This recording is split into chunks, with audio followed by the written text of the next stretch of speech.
pagsamba ay kailangan sa Diyos lamang, mga kapatid. Kaya sa gabi ito, sana ang totoong sambahin natin, ang totoong ating pinaglilingkuran ay ang Diyos.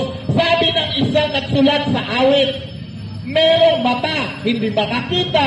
Merong ilong, hindi makahinga o hindi makaamoy. Merong kamay, hindi makahawak. Merong paa, hindi makalakad. Ang sino mang gumagawa at nagsisilbi sa mga ito ay magiging tulad ng mga ito, ng mga estatwa daw. Ano ang mga bagay na yun?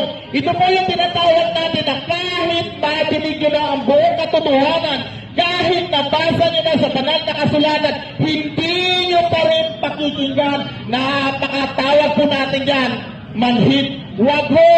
Dahil kung tayo gumagawa ng Diyos-Diyosan, kung tayo ay nagsisilbi, kahit sabihin natin na hindi ko siya sinasamba, subalit nagsisilbi tayo sa Kanya, karumal-dumal sa Diyos yan. Ang Diyos naghahanap na magsasamba sa Kanya, magsasamba sa Espiritu at sa katotohanan dahil ang Diyos ay Espiritu. Huwag po sanang maligaw ang bawat isa sa atin.